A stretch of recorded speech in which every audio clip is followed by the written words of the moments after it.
Hari ini kita akan belajar, saudara, tentang bagaimana kita menempatkan apa dan siapa di posisi yang paling tinggi dan paling utama dalam hidup kita.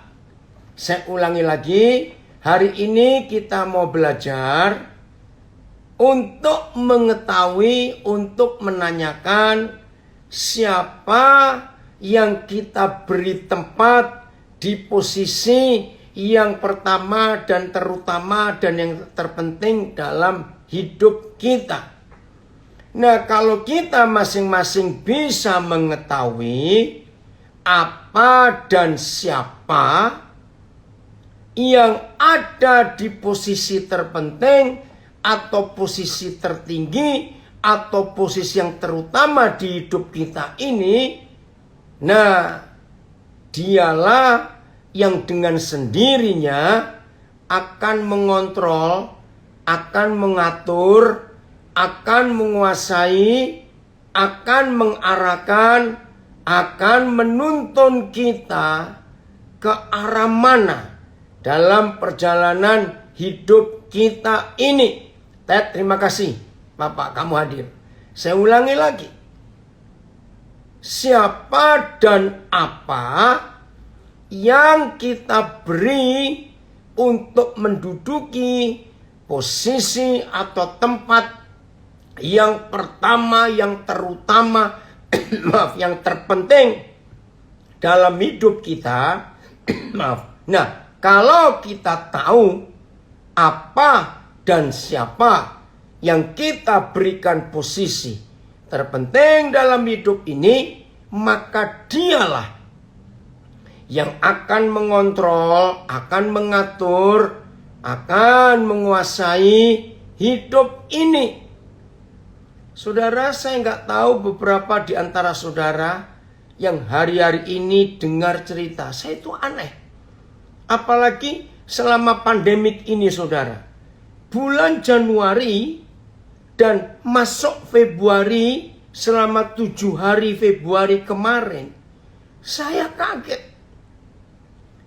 Masalah terbesar yang dihadapi oleh banyak orang di masa pandemi COVID-19 ini adalah suara-suara aneh yang mereka dengar di pikiran mereka.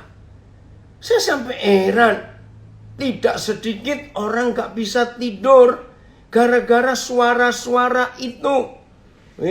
Memang kurang ajar si kunyuk itu. Apa kurang ajarnya kunyuk itu? Memberikan suara-suara. Dan 100% si kunyuk itu memberikan suara-suara yang negatif. Ngeri, saudara. Tadi pagi ada seorang anak, dia masih SMA kelas 1.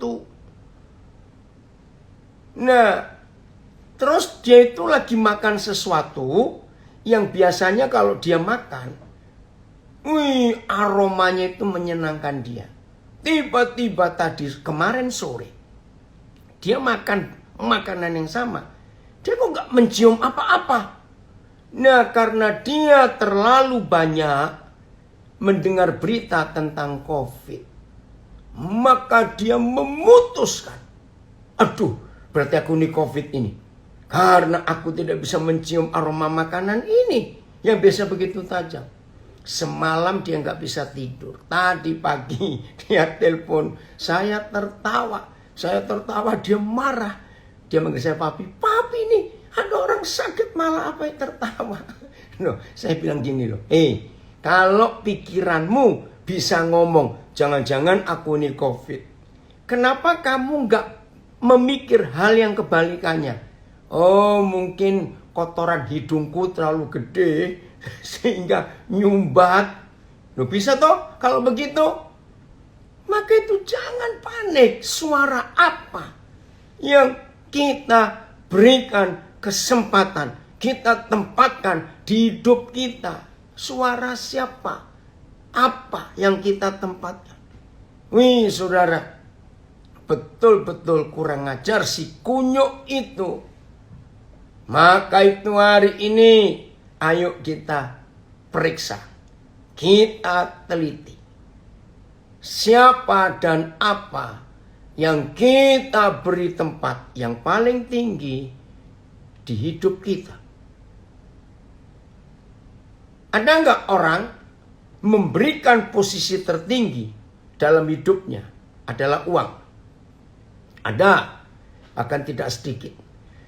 Maka orang yang memberikan tempat pada uang di posisi tertinggi di hidupnya, maka orang itu mikir apa, ngomong apa, mau melakukan apa saja, pasti yang dipikir adalah uang duluan.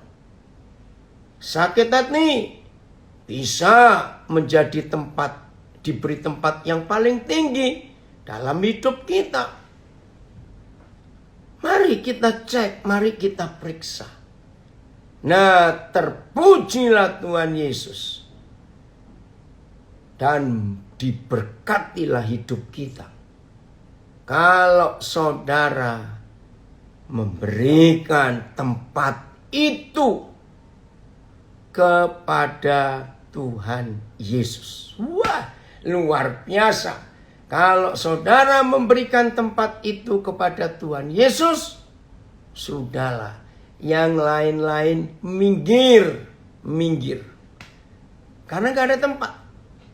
Ingat loh, ya, ini perlu dicatat dan perlu diingat dan perlu disadari terus menerus. Apa itu?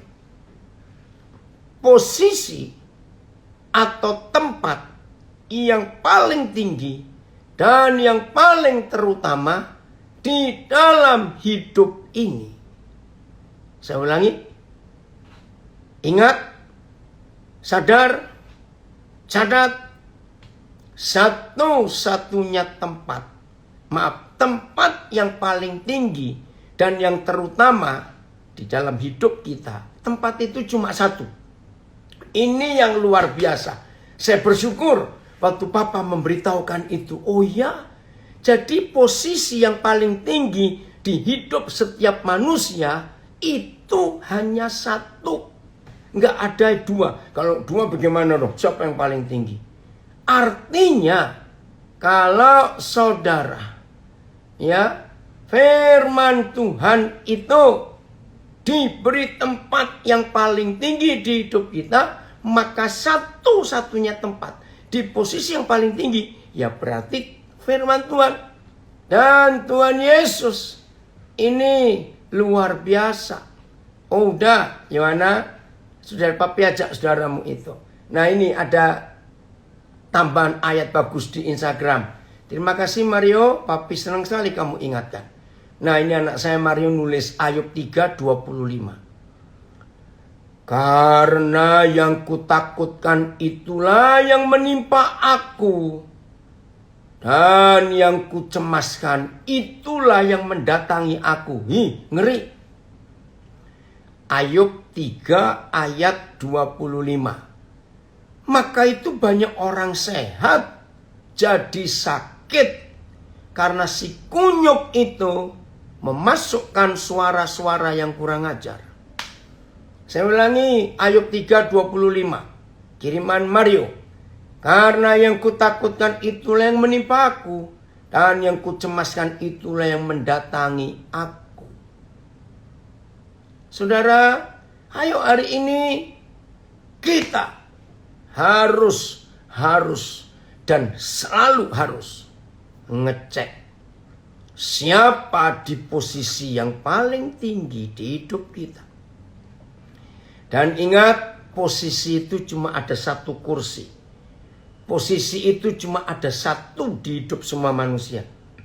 Nggak ada dua. Ada nggak orang memberikan posisi itu kepada percabulan?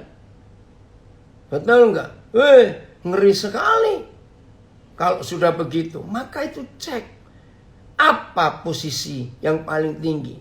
Nah, saudara, kalau kita pakai apa itu anatomi tubuh manusia, siapa yang paling tinggi dalam tubuh kita? Ya otak ini bukan? Ya pikiran ini.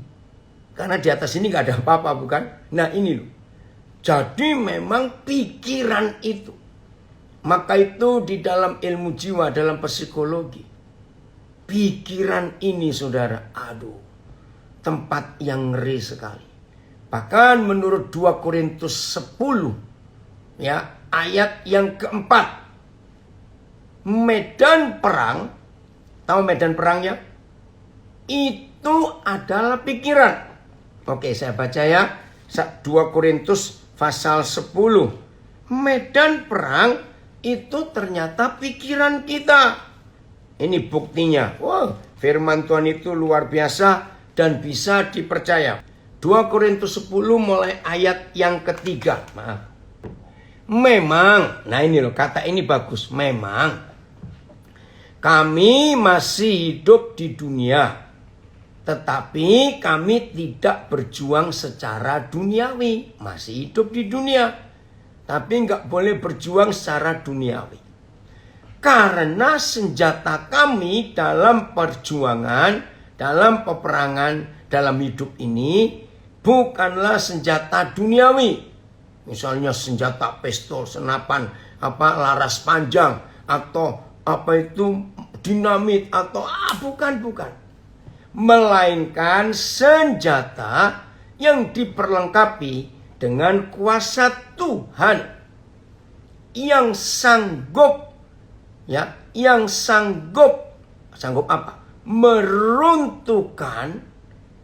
mematahkan setiap siasat orang dan merubuhkan setiap kubu yang dibangun oleh keangkuhan manusia untuk menentang pengenalan akan Tuhan. Kami, perhatikan, kami menawan segala pikiran dan menaklukkannya kepada Kristus. Coba saudara catat ayat yang kelima. Kami mematahkan setiap siasat. Nah, kata siasat kan akal, ide, pendapat, ya, siasat orang, dan merubuhkan setiap kubu yang dibangun oleh keangkuhan manusia.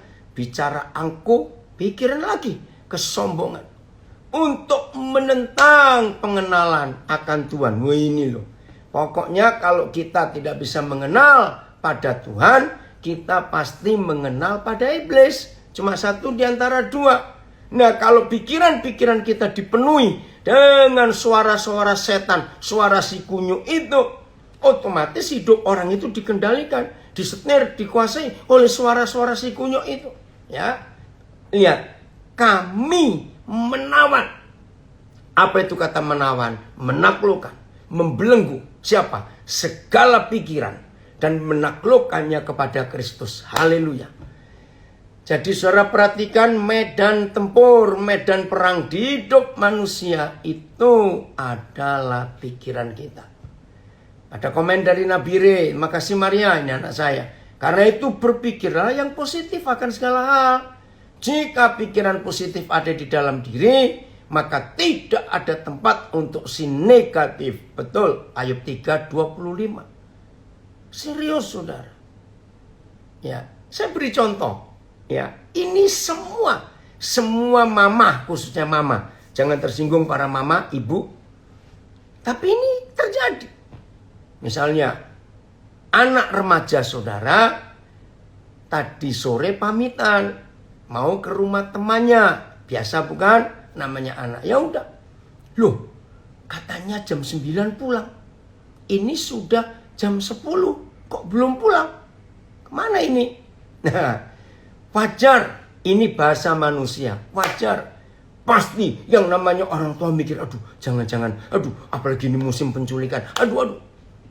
Nah, itu medan tempur. Kenapa kita nggak bisa berpikir yang positif? Gini, oh mungkin tadi ketemu omnya, adik mamanya. Terus diajak ke rumahnya. Ya sebelum ke rumahnya, Mungkin adik saya, ini adik si mama, omnya, ngajak dia belanja. Wih, mungkin dapat hadiah ini. Ngerti nggak? Mengapa kalau pikiran kita bisa negatif?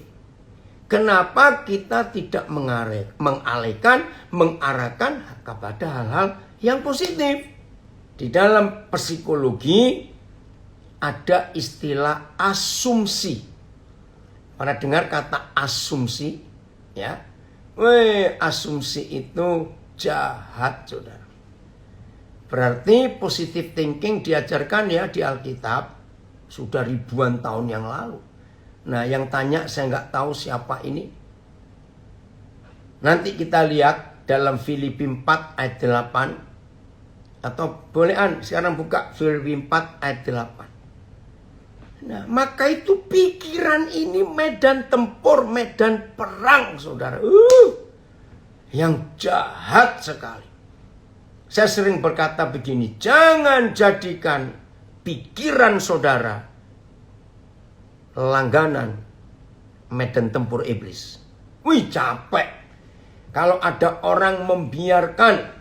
Filipi 4 ayat 8. Jadi pengajaran ya, motivasi ya, pembicara motivasi, motivator speaker itu ngambilnya dari Alkitab. Karena Filipi 4 ayat 8 ini literatur tertua yang pernah ditemukan manusia tentang positive thinking. Nah, tapi yang diajarkan oleh dunia beda, tidak pakai dasar firman, hanya pakai kekuatan. Dan itu orang dilatih, ngomong terus ya, ngomong terus. Nanti apa yang kamu katakan itu membentuk sesuatu di pikiran. Nah, itu juga kan di Alkitab. Amsal menuliskan, mati dan hidup ditentukan oleh lidah. Maka orang yang berkata positif itu mencetak ya neuron di otak kita ya, lalu muncul lagi zat-zat yang lain, endorfin semuanya karena kata-kata kita. Semuanya ada di Alkitab. Ya, jadi hari ini taklukkan pikiran-pikiran yang negatif.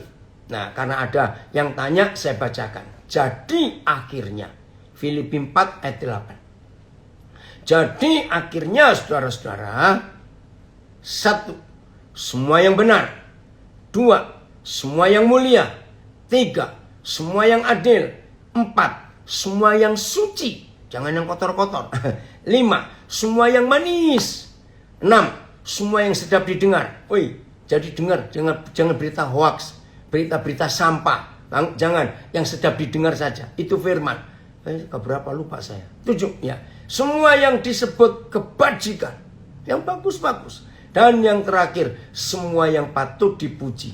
Baca baik-baik firman ini. Pikirkanlah semuanya itu. Sudah jelas Papa kita bilang begitu. Nah, untuk saudara dan saya bisa ada menikmati janji Papa di Filipi 4 ayat 8, hanya satu, sikap dan tindakan kita. Posisi yang paling tinggi di hidup kita, saudara berikan kepada siapa? Saya ulangi, posisi yang paling tinggi di hidup saudara, saudara berikan kepada siapa? Nah, siapa itu yang akan nyetir, akan mengendalikan hidup saudara. Didorong kemana, dijongkrokkan kemana, dilempar kemana, itu semua tergantung posisi itu yang paling tinggi di hidup kita, saudara berikan kepada siapa. Itu yang menentukan hidup ini akan jadi apa. Terima kasih Bapak, terima kasih. Saudara, yang umum, secara umum, kenapa orang gila jauh lebih sehat daripada orang waras? Aduh, maafkan saya ngomong ini. Mengapa orang gila jauh lebih sehat daripada orang waras? Karena orang gila itu menghidupi firman Tuhan. Loh, kok bisa? Orang gila itu pikirannya cuma ada di hari ini. Orang gila nggak inget lagi yang dulu. Orang gila nggak pernah mikir besok. Orang gila itu cuma ada hari ini pikirannya. Maka itu mereka senyum-senyum terus walaupun nggak punya apa-apa. Maaf. Dan betul kata firman, hati yang gembira adalah obat yang manjur. Di dunia ini nggak akan berani perusahaan farmasi sehebat apa saja yang berani pasang iklan, ini obat yang manjur. Nggak ada. Takut dituntut. Tapi hanya Alkitab. Nah, maka itu fakta. Orang gila. Ya ini kan selama COVID ini kan berseliweran di sosial media. Ya ternyata orang gila itu mungkin nggak ada yang bisa kena COVID. Padahal nggak pernah cuci tangan. Betul nggak? Nggak pakai masker. Loh, fakta loh saudara, maaf. Karena mereka sudah melakukan social distancing dan physical distancing. Karena nggak ada yang mau dekatin mereka. Haleluya. Ya, tapi jangan gila dulu supaya sehat. Jangan. Nanti salah mikir begitu. Maka itu konsep pikiran ini loh. Tempatkan Tuhan Yesus di tempat yang paling tinggi. Pasti luar biasa. Itulah yang Tuhan ingin kita lakukan dalam hidup kita. Jelas ya saudara? Maka itu kalau kita memberikan tempat posisi kita, posisi itu kepada yang betul dalam hidup ini, maka kita akan mengalami kemenangan. Oke, kembali Mario berkata semangat yang patah mengeringkan tulang. Kenapa? Karena patah semangat. Apa itu tulang yang kering? Sumsumnya yang kering, ya. Tapi kalau orang itu bersuka cita senantiasa, wah haleluya. Betul, jangan jadi orang gila. Jadilah orang yang menjadi kesukaan Bapa di surga. Wih, betul. Maka itu, ayo mulai hari ini saudara, jangan salah memberikan satu-satunya tempat yang paling tinggi di hidup kita kepada pribadi yang salah. Jangan hancur hidup ini. Oke. Sekarang kita baca Lukas 7 mulai ayat 1 sampai ayat yang ke-10, ya. Lukas 7 mulai ayat 1 sampai ke-10. Ya, kita lihat Lukas 7 mulai ayat 1 sampai 10. Yesus menyembuhkan hamba seorang perwira di Kapernaum. Setelah Yesus selesai berbicara di depan orang banyak, masuklah ia ke Kapernaum. Di situ ada seorang perwira.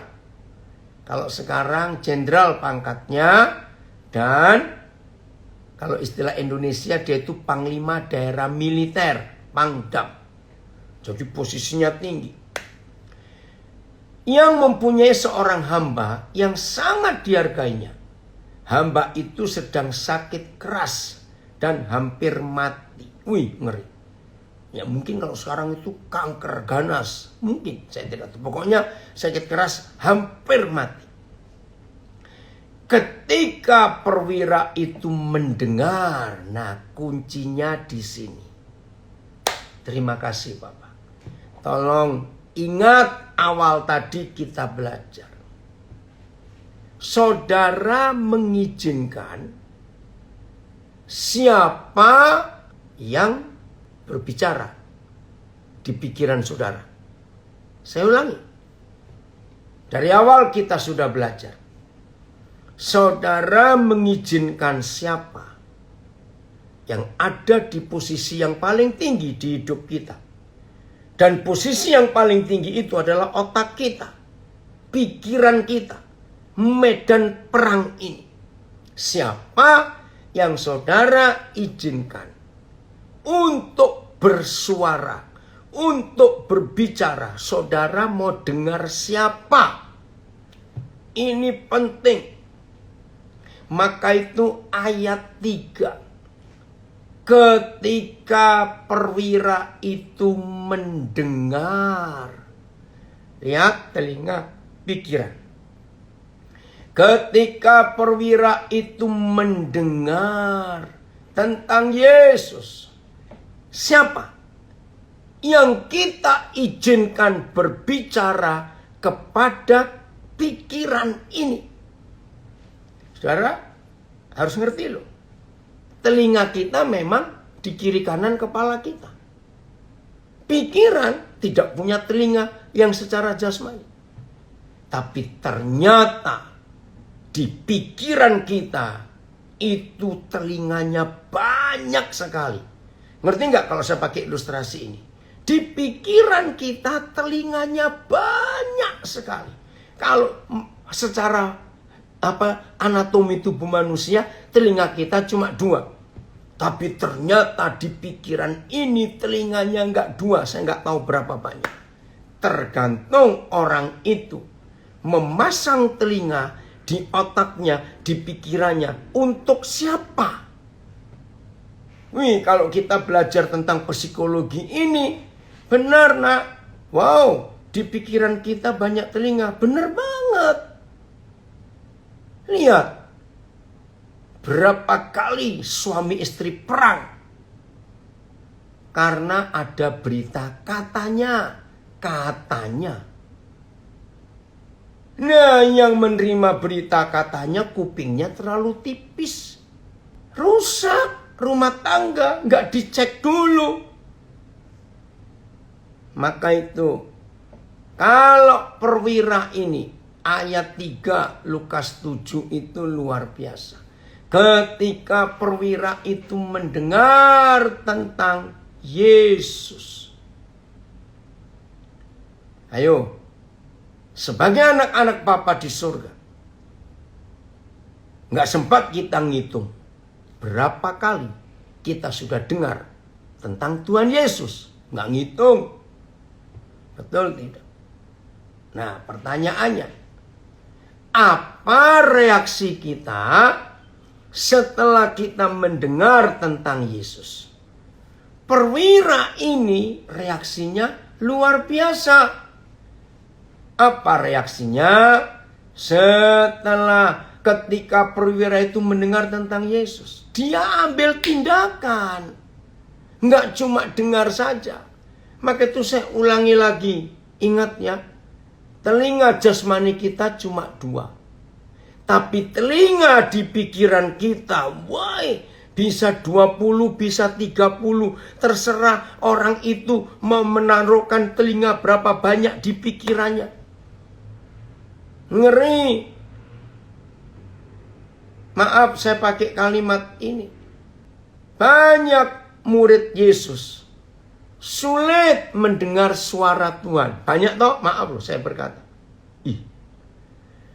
Setelah saya belajar kebenaran ini, penyebab utama orang Kristen murid Yesus sulit mendengar suara Tuhan. Karena telinga jasmaninya yang cuma 2 dan telinga rohaninya yang ada di pikirannya, itu semua diarahkan, diberikan, diserahkan kepada si kunyuk, si setan itu. Karena telinga yang cuma 2 dan telinga-telinga lain di pikiran ini sudah dibelokkan ke si setan, si kunyuk. Bagaimana dia bisa mendengar suara Tuhan? Nggak mungkin. Betul tidak, saudara? Nggak mungkin. Maka itu jangan marah ya kalau saya berkata. Kalau ada di antara saudara sudah sekian lama berdoa, mencari wajah Tuhan, ingin mendengar suara Tuhan, tapi kok nggak muncul-muncul, nggak ada suara. Itu karena orang tersebut terlalu mudah menyerahkan telinganya, baik telinga jasmani maupun telinga rohani, kepada si setan. Maka itu setan bicara terus. Woi rekan saya dari tahun 70-an, hamba Tuhan, Pak Agus Endarsa dari Samarinda, senang bisa bergabung. Ngerti ya sekarang saudara? Maka itu posisi tertinggi di hidup kita, yaitu pikiran kita. Kita serahkan kepada siapa? Nah, setelah kita menyerahkan pikiran kita, telinga jasmani, telinga rohani kita kepada siapa, maka siapa itulah yang akan terus berbicara kepada kita. Ingat, hobi setan itu suka meneror. Catat itu, teror. Apa itu arti kata teror? Berita yang menakutkan. Berita yang mengerikan. Nah, pelaku teror disebut teroris. Nah, ternyata teroris itu bukan hanya kelompok-kelompok itu, tidak. Ya, kalau saya pakai istilah Jawa, mbae, tahu kata mbae, neneknya teroris itu, ya si kunyuk itu. Maka itu hanya Tuhan Yesus yang pernah berkata. Kalau iya, katakan iya. Kalau tidak, katakan tidak. Lebih daripada iya dan tidak. Ini hanya Tuhan Yesus yang bicara. Itu berasal dari setan. Wih, ngeri sekali. Berasal dari setan. Saya baca ada komen di Facebook. Di pikiran kita telinganya banyak sekali. Betul. Peristiwa yang dulu dan memikirkan hari esok yang belum tentu. Nah itu setan. Sebab itu kita nggak bisa mendengar suara Tuhan. Betul. Jadi sering orang bertanya kepada saya, Koden kenapa begitu gampang mendengar suara Tuhan? Ya karena saya nggak mau berikan telinga saya ke yang lain-lain. Kemarin saudara, saya diajak oleh anak-anak saya. Ya sebetulnya saya itu nggak pengen beli tas. Tapi berapa hari ini tas yang saya bawa, tas saya Papua, nggak tahu kena apa. Itu di bagian gantungannya, lah ini kok bisa begini, kenapa? Saya merasa nggak ada yang, ya udahlah. Itu sudah berapa hari. Nah akhirnya waktu anak saya dia cari sesuatu, saya ikut. Loh, ini kok ada? Ya lumayan lah untuk ganti sementara.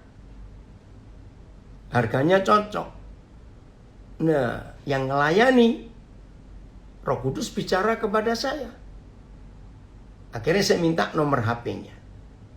Nah, setelah itu saya diajak makan oleh mereka. Ternyata pelayan di toko itu balas WA saya. Saya bacakan WA itu ke beberapa anak-anak saya yang ikut. Mereka itu heran. Lu kok cepat sekali? Mereka tanya, Papa ini kapan ngomong dengan dia? Loh, masuk kamu gak lihat? Lu ya lihat sih. Nah itu loh saya bilang. Jadi Papa gak cuma ngomong masalah barangnya, masalah harganya. Di situ Papa ngomong tentang sesuatu yang Papa rasakan. Karena Roh Kudus bicara tentang masa lalu anak ini. Dia betul-betul kaget. Kok saya bisa tahu? Nah, saya itu gampang untuk mendengar suara Tuhan. Wow. Eka, Papa mau bacakan komenmu. Padahal ini Eka ini baru aja ada berita duka, kakak iparnya meninggal, tapi masih bisa ikut Zoom. Luar biasa. Segala sesuatu di luar dari definisi kasih dan definisi pikiran Kristus harus dilenyapkan dari pikiran kita. Betul. Luar biasa. Ya. Maka itu saudara, mulai hari ini jangan beri telinga kita kepada siapa saja kecuali kepada Bapa di surga. Pokoknya kalau saudara sudah bisa menempatkan Yesus yang adalah Tuhan di posisi yang paling tinggi di hidup kita. Hidup ini aman. Hidup itu aman. Ke Lukas 7. Saya akan lanjutkan ayat 3. Ketika perwira itu mendengar tentang Yesus. Perhatikan itu. Ya, ketika perwira itu mendengar tentang Yesus, ada tindakan. Nah, begitu pula kita. Begitu pula kita. Mendengar tentang Tuhan Yesus, kita harus ada tindakan. Aktif. Maka itu kitab Yakobus berkata, iman tanpa perbuatan itu mati. Nah, kalau perwira ini hanya mendengar saja tentang Yesus, tetapi tidak ada tindakan, dia nggak akan ngalami apa-apa. Ya, sekali lagi. Ketika yang baru gabung Lukas 7 ayat 3. Ketika perwira itu mendengar tentang Yesus, ini tindakannya. Ia menyuruh beberapa orang tua-tua Yahudi kepada Yesus untuk meminta supaya ia datang dan menyembuhkan hambanya. Bukankah saudara dan saya enggak tahu berapa ribu kali mendengar tentang Yesus lewat firman-Nya? Nah, kalau ada orang yang ribuan kali mendengar tentang Yesus, tetapi nggak ada actionnya, nggak ada tindakannya, percuma. Yang kita dengar tentang Yesus tidak akan berdampak apa-apa di hidup kita. Apalagi sudah mendengar tentang Yesus, tetapi telinga-telinga yang lain di hidup kita berikan kepada setan. Hoaks-hoaks itu, neneknya si pembohong itu. Hancur hidup iman orang itu. Karena firman Tuhan tidak dapat tempat yang terbaik di posisi yang paling tinggi ini. Maka itu saya suka ayat 3. Ketika perwira itu mendengar tentang Yesus, ia bertindak. Apa tindakannya? Menyuruh beberapa orang tua-tua Yahudi datang kepadanya. Itu tindakannya. Nah, apa tindakan saudara? Saya beri contoh. Buat kita bukan asing kalau mendengar khotbah, membaca firman, mendengar firman Tuhan tentang mengampuni. Nggak asing. Loh, betul tidak? Karena itu sudah sering kita dengar kok tentang mengampuni. Nah, untuk itu pertanyaannya, kalau saudara sudah dengar tentang pengampunan, pertanyaannya, apa action saudara? Apa tindakan saudara? Itu penting. Nah, kalau dengar pengampunan, dengar saja. Saudara nggak bertindak ketika diingatkan oleh Roh Kudus bahwa saudara belum mengampuni seseorang. Ya, firman yang saudara dengar itu nggak akan punya efek, nggak akan punya dampak di hidup saudara karena saudara cuma dengar, tidak ada action. Benar, tergantung kita. Ini komen dari Tegal.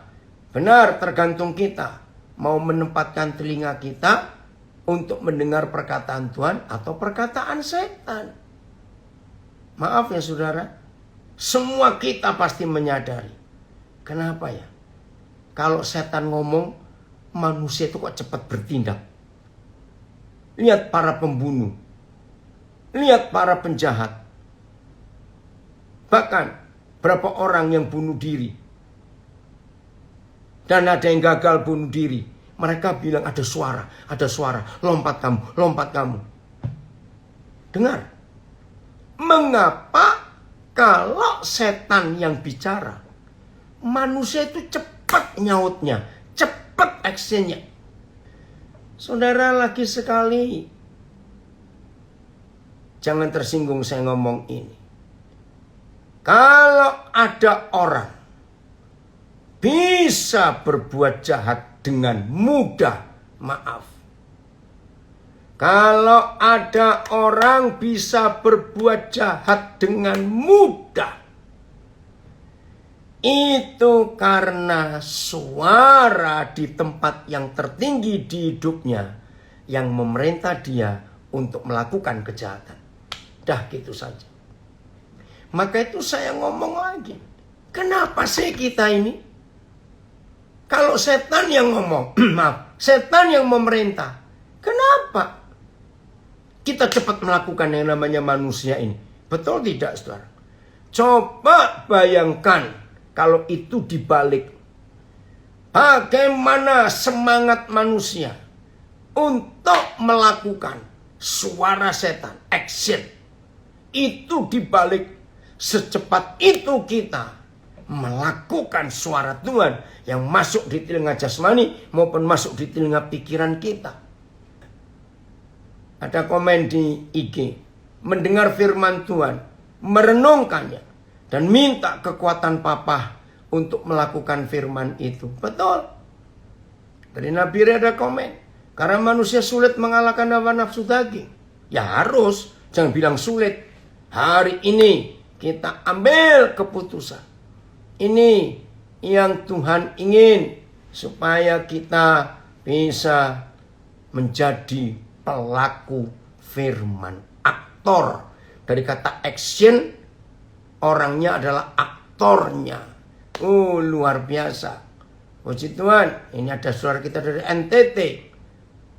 Terima kasih firman ini menjadi rema bagi kami selama 2 minggu ini. Puji Tuhan. Maka itu harus mau tidak mau, ya, periksa suara siapa yang sering masuk di telinga jasmani dan telinga pikiran. Suara siapa? Jahat setan itu. Lukas 7 ayat 4 sekarang. Nah, kita akan belajar bagaimana perwira ini menempatkan Tuhan Yesus. Mereka datang kepada Yesus dan dengan sangat mereka meminta pertolongannya. Katanya, saya nggak usah baca. Terus ayat yang ke-6. Nah, ini kisah sesungguhnya. Ayat 6. Lalu Yesus pergi bersama-sama dengan mereka. Pergi. Ya. Karena diminta toh datang tadi, ya dia pergi. Ya. Terus ketika Yesus tidak jauh lagi dari rumah perwira itu. Enggak jauh. Ya. Ini yang luar biasa. Perwira itu menyuruh sahabat-sahabatnya untuk mengatakan kepadanya. Saudara lihat, apa yang diminta? Tuhan. Nah, ini yang mengagetkan. Tuhan. Saudara, jangan dianggap Tuhan itu panggilan terhormat untuk laki-laki. Tidak. Saudara cari terjemahan bahasa apa saja. Ternyata perwira Kapernaum ini sudah memposisikan, menempatkan, mendudukkan Tuhan Yesus di posisi yang tertinggi di hidupnya. Maka itu dia panggil Tuhan. Nah, itu dalam bahasa aslinya. Hah? Tuhan? Loh, kenapa kaget? Kaget. Oke, saya lompat dulu. Lihat ayat 9-an. Lihat ayat 9. Ini loh yang membuat Tuhan Yesus terheran-heran. Setelah Yesus mendengar perkataan itu. Perkataan apa? Perkataan perwira itu yang menempatkan Tuhan Yesus sebagai Tuhan. Apa reaksi Tuhan Yesus setelah dia tahu iman perwira itu? Saya baca 9. Setelah Yesus mendengar perkataan itu, ia heran akan dia. Heran. Dan sambil berpaling kepada orang banyak yang mengikuti Yesus, Tuhan Yesus berkata, ini loh, dengar ya. Aku berkata kepadamu, iman sebesar ini. Bukan belum pernah. Kalau belum, berarti mungkin di tempat lain di Israel ada orang yang punya iman seperti itu. Tapi Tuhan Yesus menegaskan, aku berkata kepadamu, iman sebesar ini tidak pernah aku jumpai sekalipun di antara orang Israel. Saudara lihat. Kalau Tuhan Yesus yang memuji, maaf, mungkin gak dia basa-basi? Mentang-mentang karena yang dihadapi itu jenderal, penjajah dari Roma, terus Tuhan Yesus basa-basi? Gak mungkin lah. Masa Tuhan Yesus basa-basi? Berarti munafik dia. Tapi kalau Tuhan Yesus memberi pengakuan tegas, iman yang sebesar ini belum pernah aku temui. Maaf, tidak pernah aku jumpai, maaf. Sekalipun di antara orang Israel. Kenapa? Nah, saya uraikan sedikit. Kalau saudara baca Kisah Rasul 2, ya. Oke, saya tunjukkan dulu ya. Kisah Rasul 2. Kapan sih Tuhan Yesus itu dapat posisi, dapat kedudukan sebagai Tuhan? Itu kapan? Kisah Rasul 2 ayat yang ke-33. 30. Sebentar ya. Yesus diberikan posisi sebagai Tuhan. Tunggu. Kisah Rasul pasal 2 ayat 32. Ya, sampai ayat 34. Kisah Rasul, ya. Oh, maaf.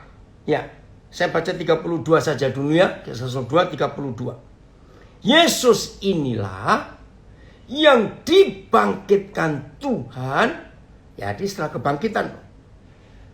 Tentang hal itu kami semua adalah saksi. Ayat 33. Dan catat kalimat ini. Dan sesudah Yesus ditinggikan. Wih, luar biasa. Ini posisi Yesus yang paling tinggi. Dan sesudah Yesus ditinggikan oleh tangan kanan Tuhan.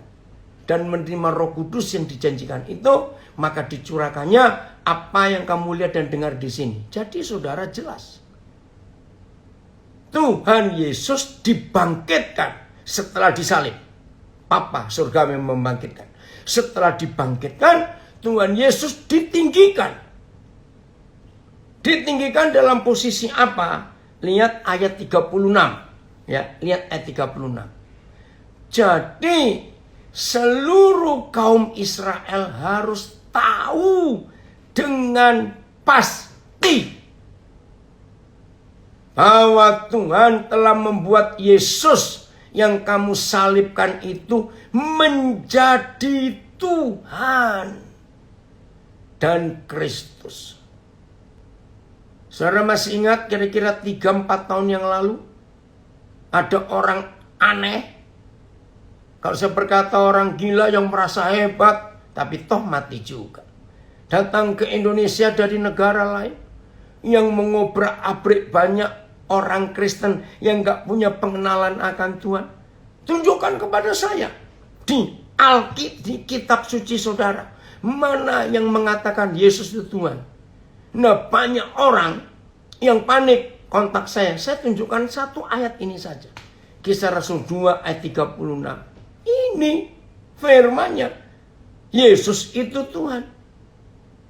Jelasnya saya harap saudara ngerti. Yang gak tahu gak usah, gak apa-apa. Siapa orang itu gak penting. Toh sudah meninggal. Dengar ya. Ini yang kita harus perhatikan. Jadi saudara, posisi Tuhan Yesus sebagai Tuhan itu kalau dirunut, ya diurut dari iman perwira di Kapernaum, itu masih jauh sekali. Ya, setelah kita baca Kisah Rasul 2 ayat 32, 33, 36, bahwa Tuhan Yesus itu menjadi Tuhan dalam posisi yang paling tinggi. Jadi saudara, perwira itu nggak tahu dapat hikmat, ide, pendengaran dari mana. Jauh sebelum Tuhan Yesus mendapat posisi yang paling tinggi, ternyata perwira ini sudah mengimani dan menempatkan Tuhan Yesus di posisi yang paling tinggi. Wih, luar biasa. Yasman, Yau, ya. Pernah ketemu nggak kita ini? Ya, saya urut. Ya, jadi Tuhan Yesus itu diangkat, ditinggikan, dan didudukkan oleh Bapa sebagai Tuhan. Itu setelah dia naik ke surga. Nah, waktu Lukas 7 ini terjadi, Tuhan Yesus itu belum ada apa-apanya. Berarti Tuhan Yesus belum ditangkap. Kan ditangkap dulu. Setelah ditangkap di Getsemani, dia dibawa ke imam besar Kayafas untuk diadili. Ternyata nggak ketemu salahnya. Betul, kalau runutannya, ya, ditangkap dulu, diadili di halaman di rumah imam besar Kayafas. Petrus nyangkal, nggak ada ketemu salah, dibawa ke Pilatus. Sampai Pilatus pun nggak ada yang salah, dibawa balik lagi ke Kayafas. Akhirnya panik. Terus ini mau bagaimana? Akhirnya Yesus diserahkan kepada algojo untuk disiksa. Dan kita tahu film The Passion of Christ, Yesaya 53, hancur wajah Yesus, punggungnya, semuanya. Belum selesai. Dalam keadaan berdarah-darah, dia harus pikul salibnya sendiri naik ke Golgota. Nggak pakai lift, nggak pakai traktor, dipikul. Sampai di sana dia harus dipaku di kayu berat yang dia pikul sendiri. Ngeri. Darahnya habis sampai dia mati. Baru dia turun dalam kerajaan maut. Perang di sana. Neraka ditaklukkan. Dia bangkit. Belum selesai. Dia masih keliling dulu 40 hari. Baru dia naik ke surga. Belum juga 10 hari kemudian setelah dia naik ke surga, baru posisi Tuhan itu terjadi. Nah, bayangkan dari Lukas 7 sampai Yesus naik ke surga dan jadi Tuhan, itu kan jauh sekali. Maka itu saudara ngerti sekarang mengapa Lukas 7 ayat 9, aku berkata kepadamu, iman sebesar ini tidak pernah aku jumpai sekalipun di antara orang Israel. Tidak pernah. Karena Israel aja nggak percaya Tuhan Yesus. Tapi ini perwira ini orang Roma loh. Di mata orang Yahudi ini orang kafir. Kok bisa memposisikan Yesus sebagai Tuhan di hidupnya? Ini luar biasa, saudara. Ini luar biasa. Ya, ada pertanyaan. Menurut almarhum pendeta saya, mahkota duri itu menembus tulang tengkorak. Benarkah itu? Betapa sakitnya. Maaf. Mungkin tidak. Karena tulang tengkorak ini keras. Duri yang dipakai itu nggak akan bisa nembus. Tapi memang tetap sakit. Walaupun nggak nembus. Walaupun nggak percaya, jangan dicoba. Maaf. Ya, ngerti ya? Nah, sekarang kita akan bongkar. Bagaimana perwira ini bisa menempatkan Yesus sebagai Tuhan, padahal Yesus jadi Tuhan itu masih jauh. Kembali ke ayat 7. Lukas 7 ayat 7. Sebab itu aku juga menganggap diriku tidak layak untuk datang kepadamu. Yesus nggak layak aku. Tetapi katakan saja sepatah kata, maka hambaku itu akan sembuh. Woi, dahsyat. Terima kasih Tuhan. Biarlah ayat 8 mencelikkan mata kita semua. Dengan mengerti dari awal tadi. Ingat, telinga jasmani cuma 2, kiri kanan. Tapi telinga di pikiran kita, tergantung saudara mau tempatkan 1000 telinga. Aduh, jangan 1000 telinga. 1 telinga di pikiran kita aja. Kalau si kunyuk ngomong terus, bisa mati bunuh diri itu orang. 1 telinga saja. Apalagi banyak telinga di pikiran, bodoh orang itu. Lihat ayat 8. Sebab aku sendiri seorang bawahan, prajurit. Sistem militer itu yang dipakai oleh Tuhan Yesus. Maka itu kalau saudara ingin gampang mengerti Alkitab, pakailah sistem militer. Itu penting sekali. Loh kenapa? Karena militer itu punya satu sikap. Makasih nak, kamu masih ada. Militer itu dalam hukumnya prajurit hanya punya satu sikap. Selalu berkata, siap, laksanakan. Dalam militer, prajurit tidak boleh membantah.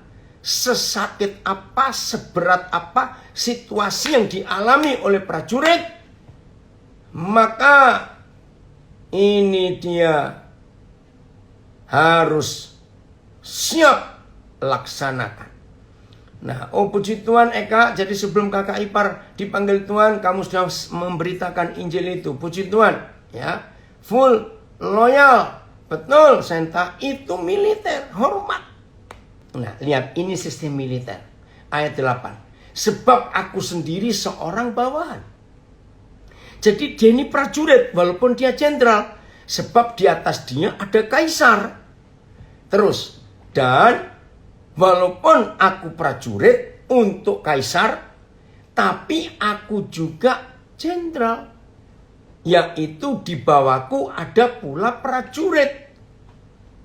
Jika aku berkata kepada salah seorang prajurit itu, pergi. Nggak mungkin. Maaf jenderal, istri melahirkan. Maksudmu? Maaf, ayah meninggal. Nggak ada, prajurit tidak boleh. Maaf, anak mati pun. Maaf.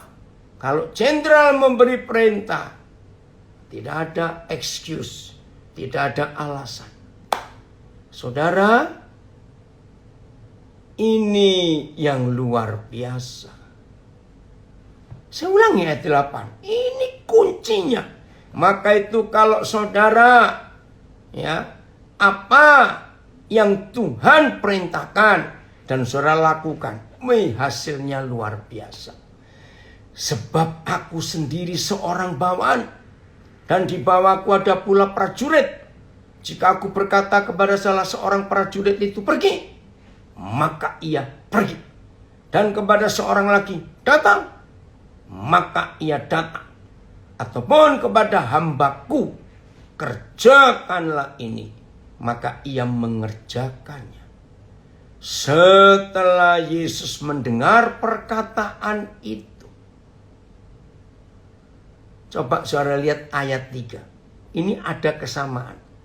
Ayat 3 berbunyi begini.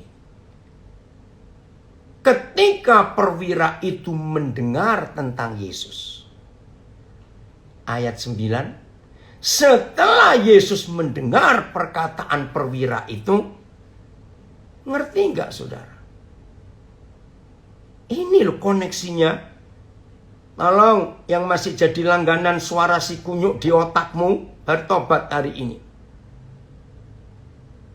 Perwira itu mendengar tentang Yesus dan dia bertindak.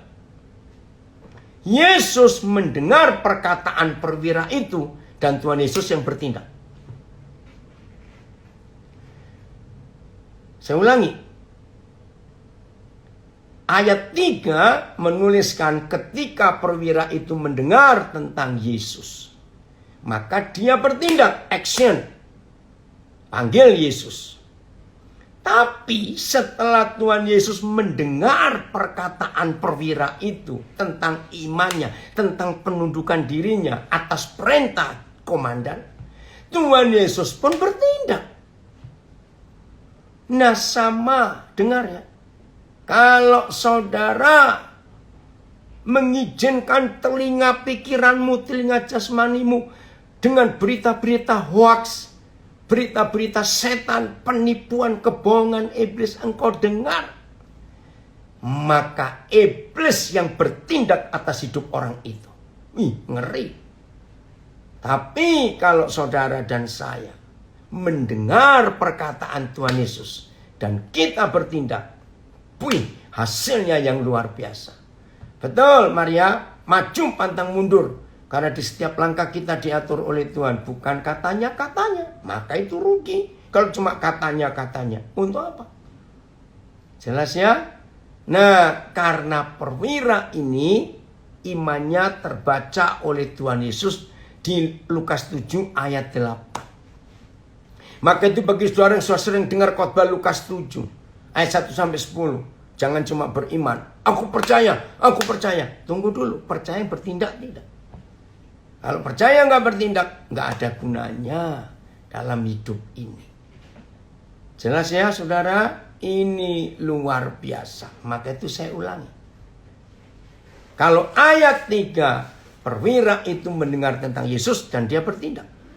Lalu ayat yang ke-8, ayat yang ke-9, setelah Yesus mendengar perkataan perwira itu, Yesus yang bertindak.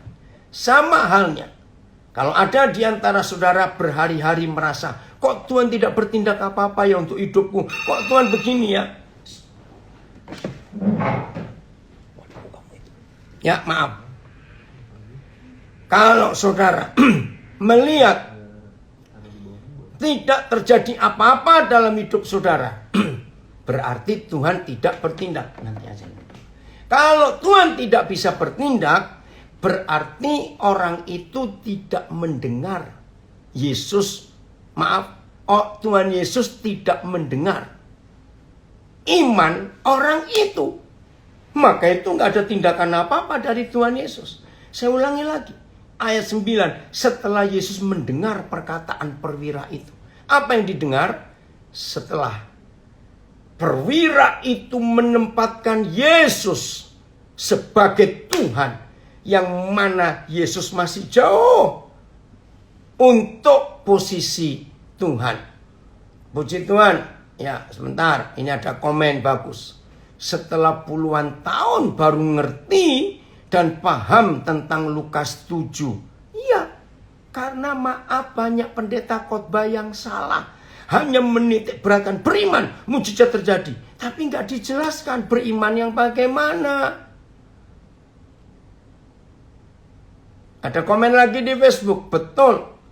Orang tua waktu diperintahkan tugas di daerah konflik di Ternate, kami keluarga tidak setuju karena takut sekali. Tetapi orang tua kami tetap harus taat pada perintah atasan. Ngeri sekali. Tempat tinggal kami dilempari bom. Kalau ingat itu ngeri sekali. Tapi puji Tuhan, perlindungan Tuhan luar biasa. Amin.